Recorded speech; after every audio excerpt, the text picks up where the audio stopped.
한 주간 잘 지내셨습니까? 네. 오래전 일입니다.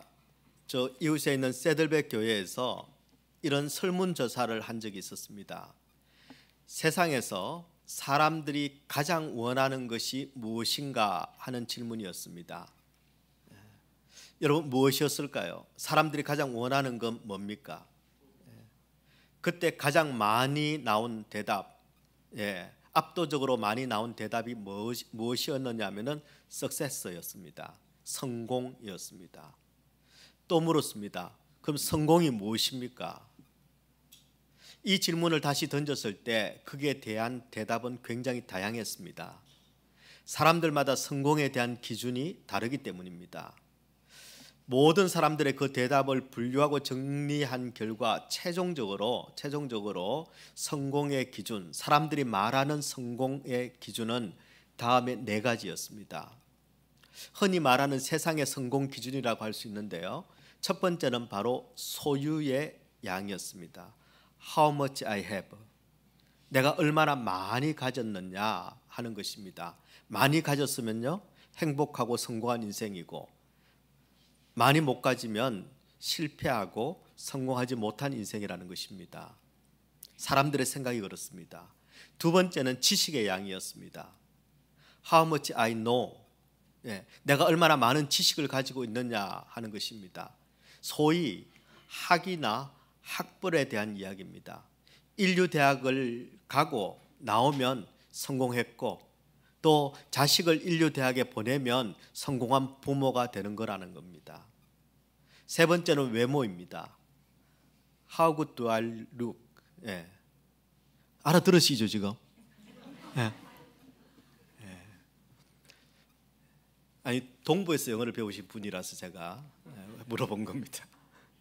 내가 어떻게 보여지느냐, 보이는 외모를 가지고 성공의 기준으로 삼습니다. 그래서 여러분, 명품 옷을 걸치고 명품 보석을 끼고 그리고 좋은 집에 살고 좋은 차를 타고 가면은 뭐라 그럽니까? 저 사람 성공한 모양이다, 이렇게 이야기합니다. 네 번째는 여러분, 자신이 가진 능력이나 업적, How powerful I am입니다. 내가 얼마만큼의 능력을, 파워를 가지고 있느냐는 것입니다. 다른 사람들이 할 수 없는 일을 내가 할 수 있다면, 다른 사람들에게 없는 능력이나 업적을 내가 가지고 있다면 그게 성공한 인생이라는 것입니다. 소위 내보일 능력이 없고 업적이 없으면 저 실패한 인생이라고 보는 것입니다. 남이 할 수 없는 일을 척척 해내는 사람, 대단하다, 성공했다, 이렇게 보는 것이죠. 이렇게 세상 사람들은 여러분, 돈을 많이 가졌느냐, 지식을 많이 가졌느냐, 외모가 출중하냐, 아니면 능력이 있느냐, 이것을 성공의 기준으로 생각하고 있다는 그런 설문조사의 결과였습니다. 여러분, 그런데 여러분은 무엇을 성공의 기준으로 삼으십니까? 여러분도 세상이 말하는 저 4가지 조건을 성공의 기준이라고 여러분 생각하십니까? 그렇다면 여러분은 저 4가지 중에 무엇을 가지고 있습니까? 무엇이 참된 성공인가 물을 때 우리 크리스천들은 세상이 가진 그런 성공의 기준과는 달라야 합니다. 세상이 표방하고 있고 세상이 지향하고 있는 그런 가치의 기준은 우리가 지향하고 우리가 표방하고 있는 가치와는 너무나도 다르기 때문입니다. 여러분, 크리스천인 우리가 생각하는 성공의 기준은 하나님이 기뻐하시는 일이어야 합니다. 그리고 하나님이 인정하시는 것이어야 합니다. 하나님께서 기뻐하시고 하나님께서 인정하시는 성공의 기준을 따라갈 때 우리는 진짜 성공자의 삶을 살 수 있기 때문입니다. 이런 맥락에서 크리스천으로서 하나님께서 기뻐하시는 성공, 하나님이 인정하시는 진짜 성공자의 삶을 살려면 무엇이 우리에게 필요할까요?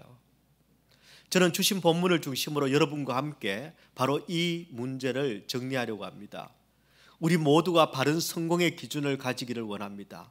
그리고 하나님께서 인정하시는 그런 인생의 참된 성공자들이 다 되시기를 우리 주님의 이름으로 축원합니다. 자, 그렇다면 세상의 성공자가 아니라 하나님이 인정하시는 성공자가 되려면 무엇이 우리에게 필요할까요? 첫 번째, 여러분, 우리가 예수로 충만해야 합니다. 하나님이 인정하시는 성공자가 되려면 예수로 충만해야 합니다.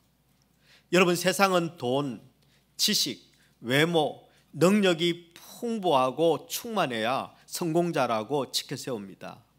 그러나 성경은 예수로 충만해야 성공자라고 말씀합니다. 그 이유를 주신 본문을 중심으로 여러분과 살펴보려고 합니다. 오늘 본문의 말씀은 하나님이 인정하시는 최상의 성공 모델을 우리에게 제시하고 그리고 소개해 주고 있습니다. 15절에서 22절까지 이 모든 본문의 말씀은 다 그 성공 모델에 관한 설명입니다. 여러분, 누구를 인생의 성공 모델로 삼느냐 하는 것은 한 사람의 인생의 방향과 그리고 목적이 결정되는 아주 중요한 질문입니다. 여러분은 누구를 인생 모델로 삼고 있습니까? 여러분이 닮고 싶은 큰 바위 얼굴은 누구입니까?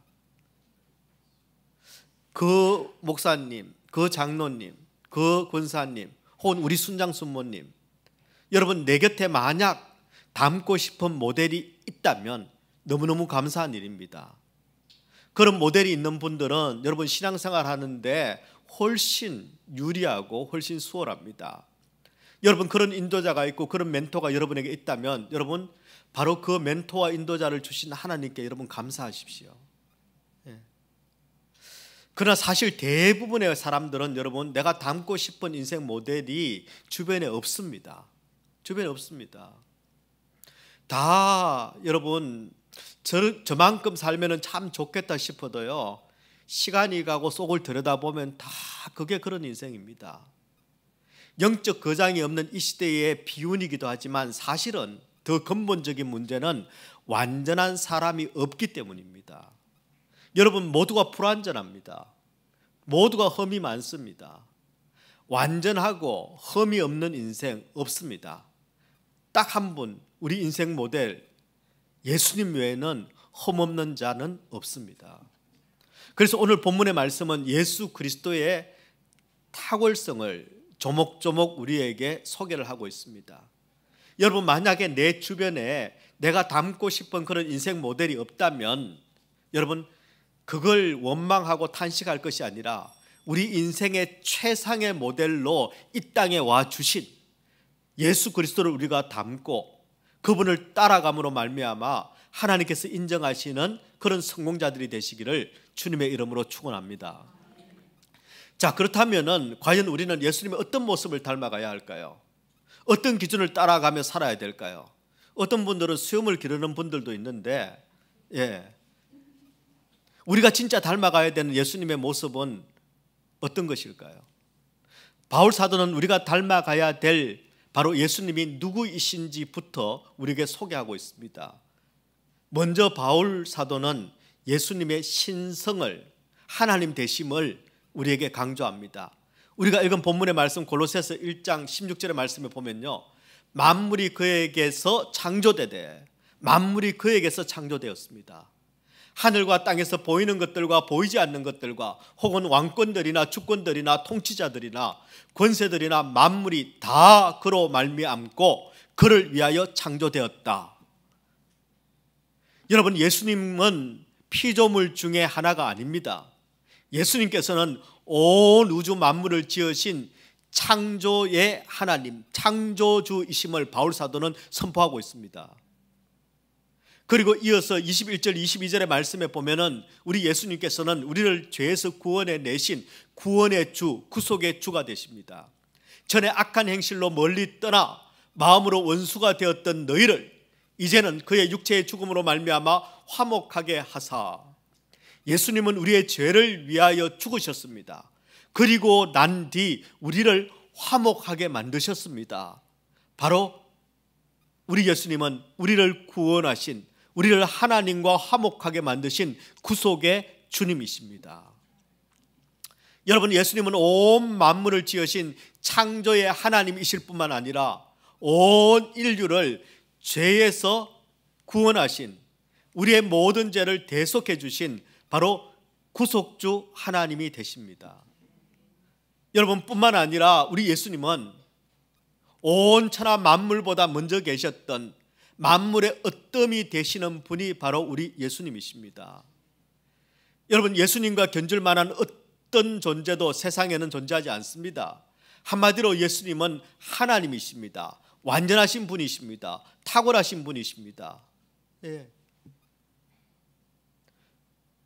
그런데 우리가 여기까지 설명을 듣다 보면은 우리 가운데 이런 조금 의구심이 듭니다. 아니, 그러면은 창조주이시자 온 인류를 구원하신 구속주가 되시는 이 하나님을, 이렇게 대단한 분을, 이렇게 탁월한 분을 우리가 무슨 수로 닮아갈 수 있단 말인가? 우리가 어떻게 닮아갈 수 있단 말인가 하는 의심이 듭니다. 여러분, 예수님을 인생 최상의 모델로 삼은 바울 사도가 도대체 예수님의 어떤 모습을 우리에게 닮으라고 지금 권면하는 걸까요? 그리고 우리가 그 예수님을, 그렇게 위대하신 우리 예수님을 정말 우리가 닮을 수나 있을까요? 골로새서 1장 22절은 이렇게 말씀합니다. 이제는 그의 육체의 죽음으로 말미암아 화목하게 하사 너희를 거룩하고 허물고 책망할 것이 없는 자로 그 앞에 세우고자 하셨으니.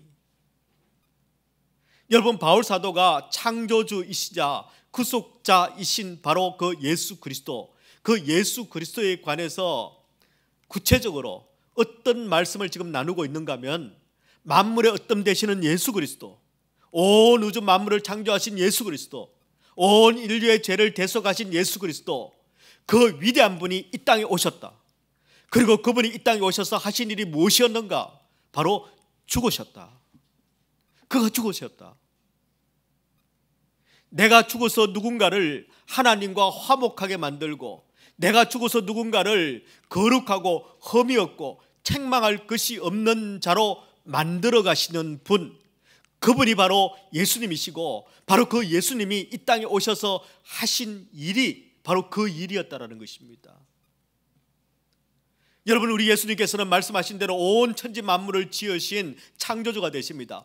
온 인류를 구원하실 수 있는 그런 권세를 가지신 능력의 주가 되십니다.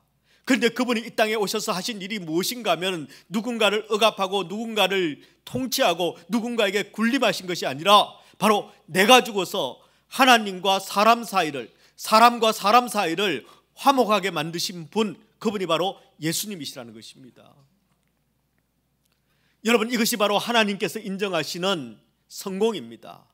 예수님은 자기가 죽으심으로 말미암아 하나님의 뜻을 다 이루셨습니다. 바로 하나님께서 인정하시는 성공은 이런 것이고, 우리가 닮아가야 할 성공의 기준이 바로 이런 것입니다.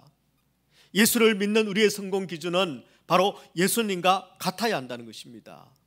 세상 사람들과 똑같이 물질이 성공의 기준이 되고, 지식이 성공의 기준이 되고, 외모와 능력이 성공의 기준이 되는, 그래서 좀 가지면, 좀 많이 알면은, 조금 더 능력이 있으면은 여러분 쉽게 남들을 비하하고 군림하고 통치하려고 하는 그런 삶이 아니라, 우리가 예수를 믿고 예수를 따라가는 사람, 예수를 닮아가는 사람은 이런 세상의 성공의 기준에 맞추는 것이 아니라 바로 예수님처럼 내가 죽어서 누군가를 살리는 그 예수님을 본받는 자들이라는 것입니다. 그리고 우리 인생의 성공의 기준은 무엇인가? 바로 그 주님의 말씀이 우리의 기준이 되어야 한다는 것입니다. 여러분, 그분이 말씀하신 대로, 그분이 가르쳐 주신 그대로 우리는 따라가야 합니다. 아마 여러분 가운데 이런 마음이 드시는 분이 있을 겁니다. 목사님, 그렇게 살면 성공 못합니다. 예수님이 말씀하신 대로 살면, 예수님이야 그렇게 사셨지만 우리가 어떻게 세상에서 그렇게 삽니까? 그렇게 살면 세상에서 바보 취급당합니다. 성공은커녕 인정도 못 받고 무시당하기 일쑤고, 어딜 가도 어리버리하게 손해만 보고 그렇게 실패한 인생으로 전락합니다. 세상이 얼마나 무서운데요.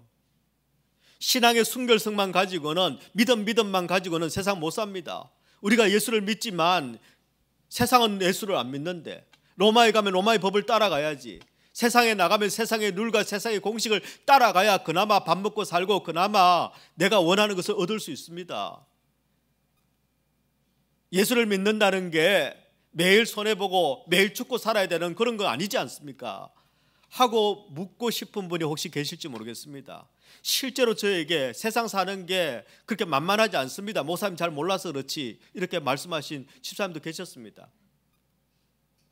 네. 세상이 만만하지 않은 거 저도 조금 압니다. 이래봬도 제가 대학 졸업하고 바로 신학교를 간 게 아니고요, 세상에서 구르다가 갔습니다. 그런데 제가 여러분에게 한 가지 질문을 하고 싶습니다. 예수님 따라 말씀대로 살면 절대 성공 못합니다 라고 생각하시는 분들에게 묻고 싶은 것은, 예수님 말씀대로 살면 손해보고 힘들게 살고 세상에서 성공할 수 없다는 것, 그게 여러분의 경험에서 나온 말입니까? 아니면 성경에 나오는 말씀입니까? 질문을 제가 거꾸로 한번 해보겠습니다.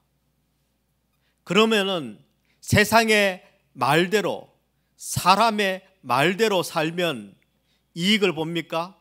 힘 안 들고 살 수 있습니까? 성공할 수 있습니까? 헷갈립니까? 듣는 여러분이 헷갈리면 말하는 저는 얼마나 헷갈리겠습니까? 여러분, 진짜 말씀대로 죽자고 말씀대로 한번 살아보니까 이거는 이렇게 살아서는 내가 절대 안 된다 하는 여러분의 경험입니까? 아니면 성경에 보면은 너 말씀대로 살면 너 망한다 라고 성경에 되어 있습니까? 지금 여러분이 성공 못한 것, 혹시나 지금 여러분이 세상 사는데 힘든 것, 어려운 것, 그게 내가 예수를 잘 믿고 내가 말씀 그대로 내가 한번 살아보겠다고, 죽어도 나는 말씀대로 살아보겠다고 세상 가운데서 말씀 붙잡고 살기 때문에 여러분이 지금 힘들고 어려운 겁니까? 아니면 내가 말씀대로 살지 못했는데, 말씀대로 살지 못해서 지금 어려운 겁니까? 더 헷갈리죠.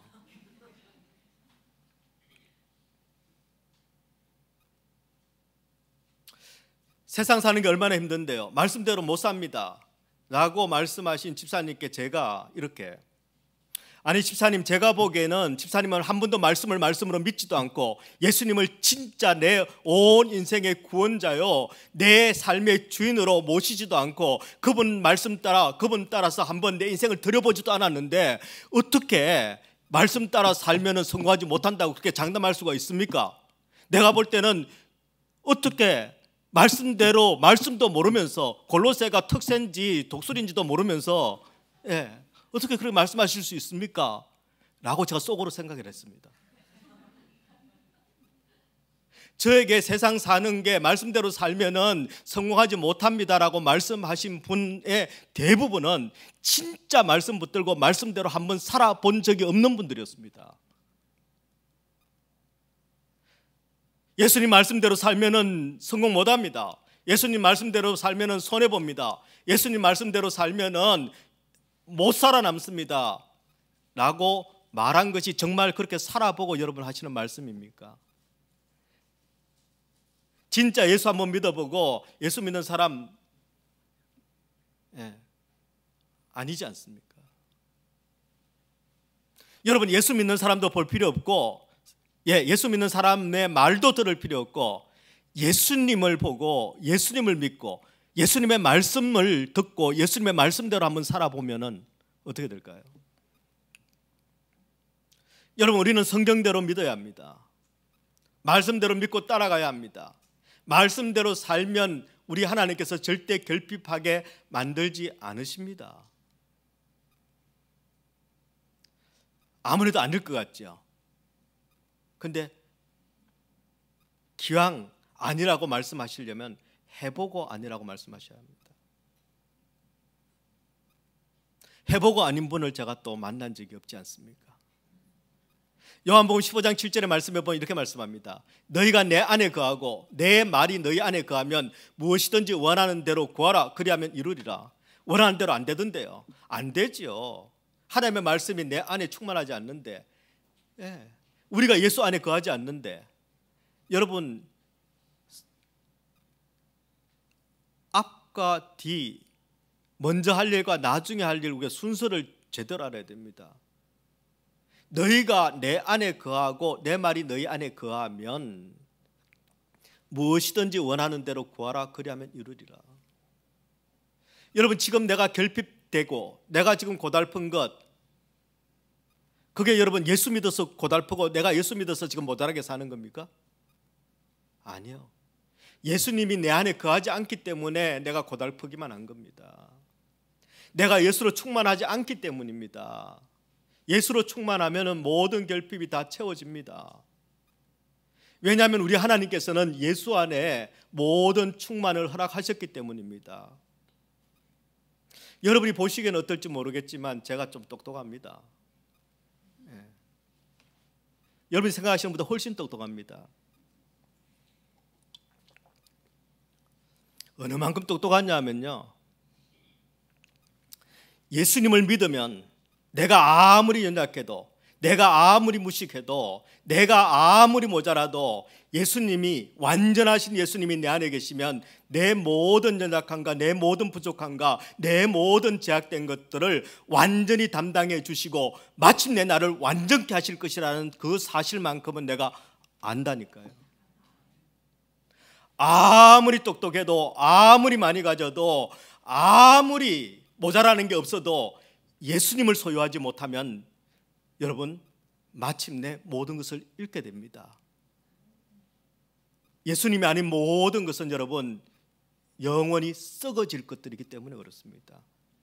똑똑하죠? 줄 잘 서야 됩니다. 여러분 19절 말씀을 보면요, 아버지께서는 모든 충만으로 예수 안에 거하게 하셨다라고 되어 있습니다. 여기 충만이라는 이 모든 충만에서 충만이라는 이 원어를 보면은 플레로마라는 헬라어를 쓰고 있습니다. 많은 의미를 가지고 있어서 구절 따라 해석이 조금씩 달라집니다. 근데 보통 이 플레로마는 크게는 네 가지로 쓰입니다. 첫 번째는 복의 충만입니다. 복의 충만입니다. 하늘 복이 풍성할 때 그 플레로마입니다. 충만입니다. 두 번째는 은혜의 충만입니다. 하나님의 은혜가 풍성한 것을 플레로마 충만이라고 합니다. 그 다음에 세 번째는 완전함의 충만입니다. 완전함의 충만. 이 충만은요, 우리의 모든 연약함과 우리의 모든 결핍과 우리의 모든 부족함과 우리의 모든 오염된 것들을 깨끗이 제거해 주시고 그분의 것으로 완전히 채워주시는 그런 충만입니다. 그리고 마지막 네 번째는 하나님의 본성을 이야기할 때 충만을 말씀하십니다. 그분은 충만하신 분이십니다. 그래서 내가 좀 모자라도 그분이 충만하시니까 내 인생을 그분은 책임져 주실 수 있는 겁니다. 내가 똑똑하고 우리 하나님이 조금 덜 충만하시면요, 안 될 일입니다. 그런데 그분은 충만하셔서 내가 어떤 상황에 놓여 있든지 간에 그분은 나를, 죄 가운데 있는, 죽음 가운데 있는 나를 결국은 완전케 만드시는 그 충만함을 가지신 분이십니다. 이렇게 하나님께서 예수 안에서 허락하신, 우리에게 허락하신 플레로마, 그 충만은 바로 복의 충만이요, 은혜의 충만이요, 더 이상 부족함이 없는 완전함의 충만을 우리에게 의미하고 있습니다. 그렇기 때문에 바로 그 예수로 충만하면은 하나님께서 허락하신 이 모든 것을 우리도 누리며 살게 되는 것입니다.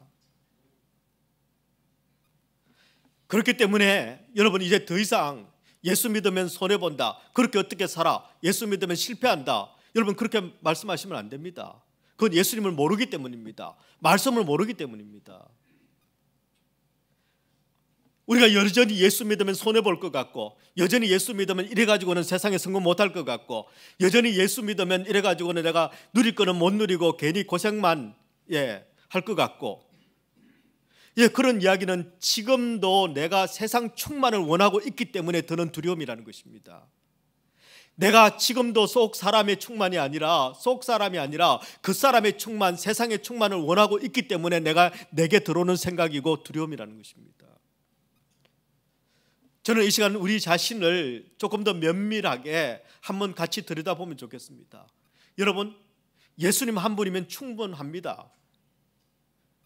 예수님 한 분이면은 충만합니다. 예수님 한 분이면 완전합니다. 더 이상 부족한 것도 더 이상 모자라는 것도 없습니다. 여러분 부족하다면, 그것 가지고는 모자란다면 우리가 왜 예수를 믿겠습니까? 저는 이 충만하신 예수님으로 말미암아 저와 여러분의 삶이 충만해지기를 축원합니다.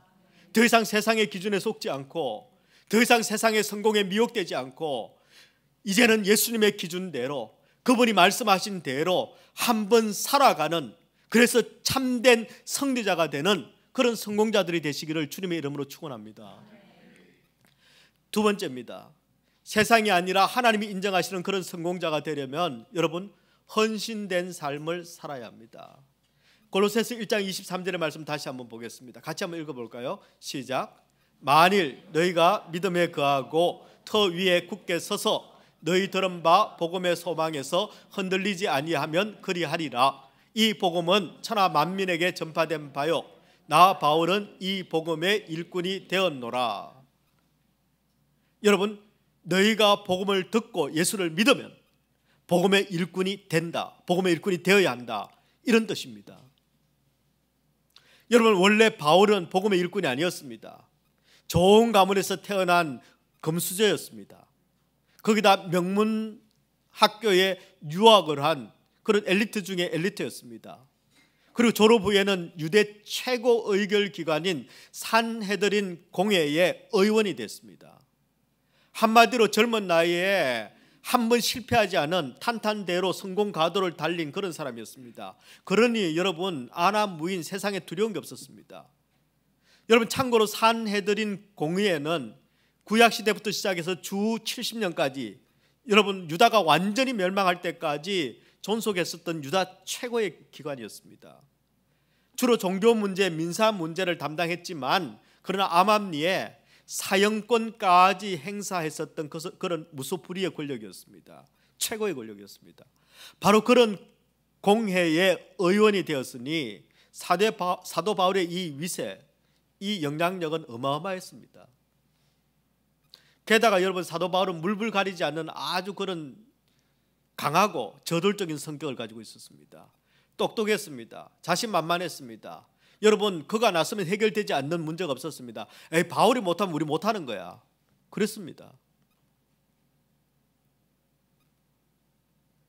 바울이 나서서 해결되지 않는 문제는 없었습니다. 그러나 여러분, 바울이 지나간 자리에는 생명이 없었습니다. 열매도 없었습니다. 왜요? 바로 바울이 걸어간 길은, 바울이 한 일은 남을 죽이고 내가 사는 세상 성공의 일꾼으로 살아갔기 때문입니다. 여러분, 그래서 세상의 성공이 무서운 겁니다. 모든 것을 해결할 수 있는 파워를 가진 것처럼 보이지만 실상은 여러분, 누군가를 장악하고 누군가를 억압하고 누군가를 통치하는 능력을 우리는 파워라고 이야기합니다. 내 뜻대로, 내 생각대로, 내 마음대로, 내 식대로 군림하고 다스리는 것, 그것이 바로 세상의 성공이고 세상의 파워입니다. 그래서 바울은 자기가 가진 그 힘, 자기가 가진 그 능력, 자기가 가진 그 지식을 가지고 뭘 했습니까? 예수 믿는 사람들을 억압했습니다. 핍박했습니다. 죽이기까지 했습니다.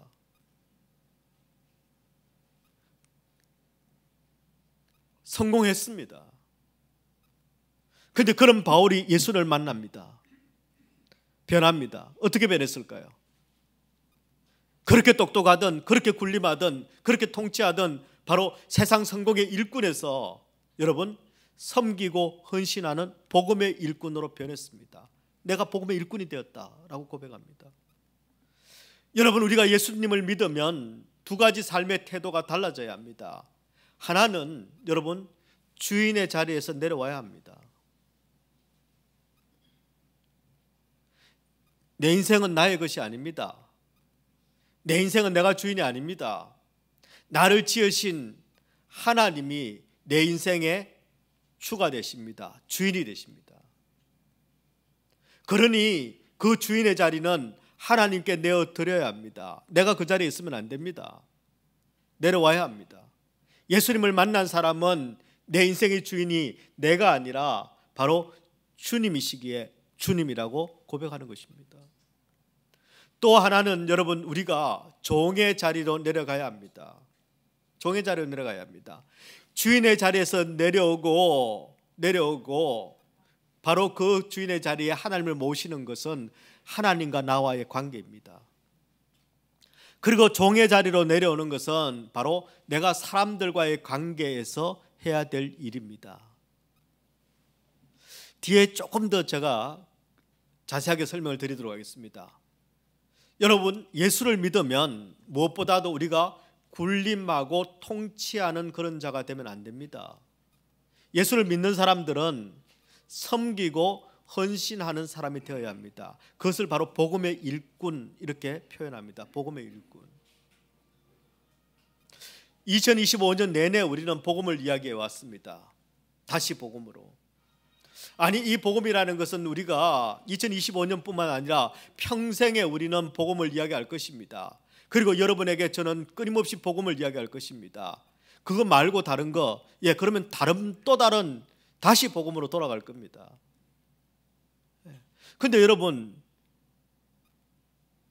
복음이 뭡니까? 복음이 뭡니까? 무엇이 복음입니까? 복음을 한마디로 말하자면 여러분, 예수님이 죽어서 내가 살아난 게 복음입니다. 좋지요? 내가 죽고 예수님이 사는 것보다 예수님이 죽어서 내가 사는 게 얼마나 좋습니까? 그것도 좀 미안한 거 아닌가? 아닙니다. 괜찮습니다. 예수님은 부활하실 수 있기 때문에. 예수님이 죽어서 나를 살리신 것, 그것이 너무나도 고맙고 감사하고 그리고 좋은 소식, 바로 복음이라는 겁니다. 예수님이 죽으신 자리, 바로 섬김과 헌신의 그 절정의 자리는 바로 예수님의 십자가였습니다. 그렇다면 예수를 믿는다고 하는, 예수를 따른다고 하는 우리의 삶도 섬김과 헌신이 있어야 됩니다. 그것이 바로 예수를 따라가는 삶이고 복음의 일꾼된 삶입니다. 그래서 여러분, 본문 23절에 보면 복음의 일꾼 할 때 일꾼이라는 이 단어를 바울은 의도적으로 디아코노스라는 단어를 쓰고 있습니다. 여러분, 일반적으로 성경에는 일꾼을 표현하는 단어가 크게 세 가지입니다. 하나는 휘테로페스라는 단어. 어떤 단어냐면은 배 밑에서 노를 젓는 사람들, 그 사람들에게서 나온 그런 단어였는데요.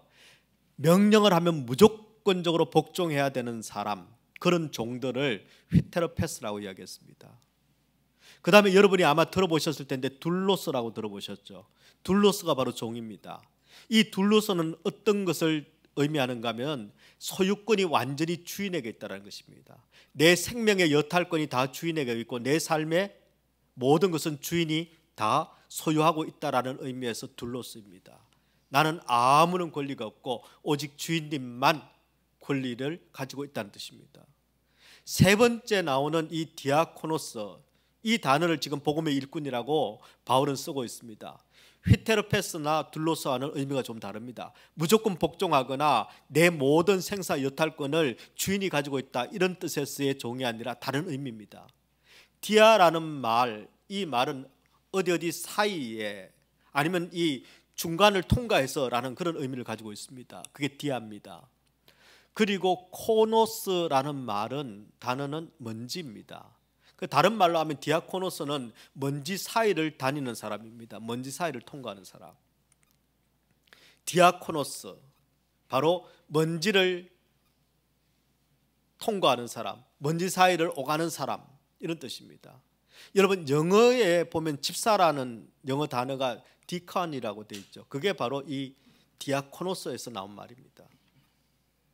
무슨 뜻인가 하면 여러분, 복음의 일꾼 디아코노스는 온갖 굳은 일, 온갖 험한 일, 먼지를 뒤집어 쓰는 그 헌신과 그 수고 사이를 통과하는 사람들, 그 헌신과 수고를 아끼지 않는 사람이 바로 복음의 디아코노스다, 이 말입니다. 우리 모두는 예수를 믿습니다. 그렇다면 여러분, 우리는 자동적으로 디아코노스입니다. 먼지 사이를 다니며 내가 헌신하고 내가 수고하고 내가 죽어서 바로 그 먼지가 살아나는 헌신된 삶을 살아야 한다는 것입니다.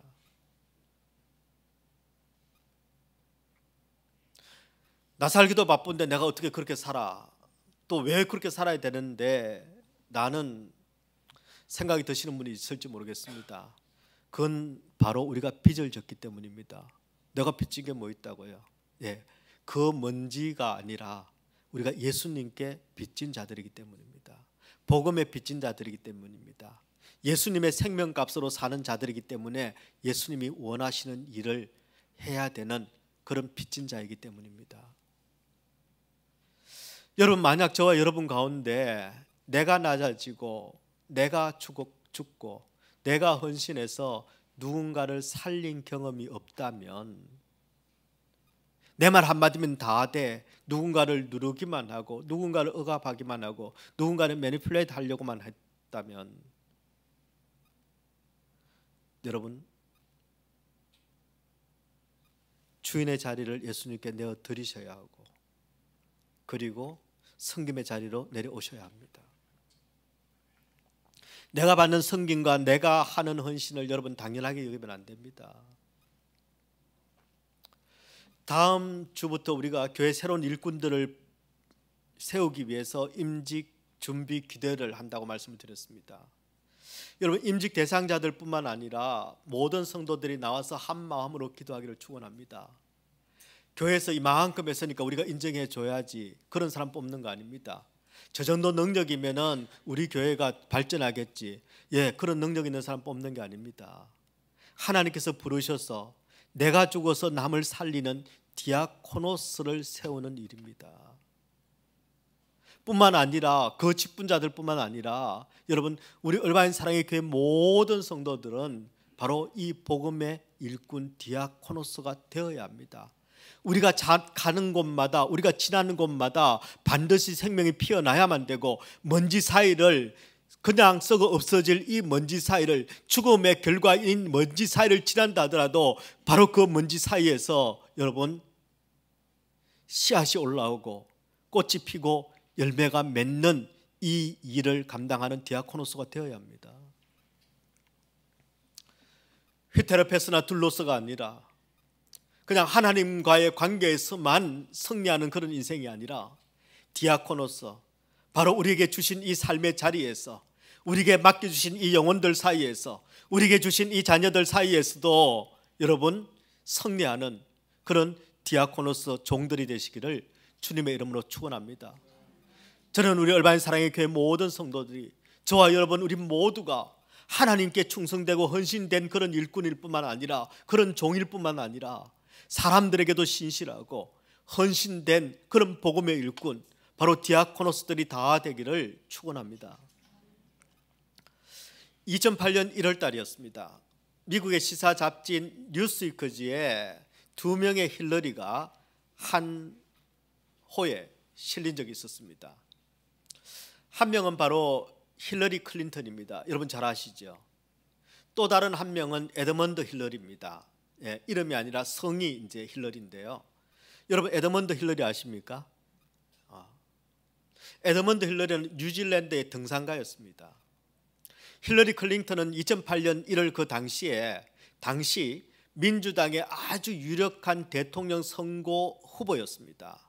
그리고 상원의원이었고 막강한, 여러분이 아시다시피 권력을 가진 정치가였습니다. 미국 대통령이라는 이 권력의 최정상을 불과 한 걸음 앞두고 있는 바로 그 힐러리 클린턴에게 뉴스위크지가 바로 지면을 8페이지나 할애를 했습니다. 힐러리 클린턴에 대해서 8페이지나 기사를 실었습니다. 반면에 바로 2008년 1월 달에 사망한 에드먼드 힐러리에 대한 스토리는 여러분 반 페이지밖에 실리지 않았습니다. 에드먼드 힐러리는 바로 1953년에 에베레스트 산 정상을 최초로 등정한 그런 산악인이었습니다. 그런데 여러분, 이 에드먼드 힐러리는 아주 오랫동안 진짜 에베레스트 산 정상을 가장 먼저 밟은 사람이 맞나, 그 사실을 놓고요 많은 사람들의 의심과 그리고 많은 사람들의 그런 또 비난에 좀 시달렸습니다. 왜냐하면 정상에서 찍은 사진이 한 장 있는데요. 저 사진 누구겠습니까? 예. 바로 에베레스트 정상에서 지금 사진을 찍었는데 저 정상에 서 있는 사람은 여러분 힐러리가 아니었습니다. 에드먼드 힐러리가 아니라 바로 세르파, 산악 안내인인 텐징 노르가이라는 사람입니다. 바로 텐징 노르가이의 사진입니다.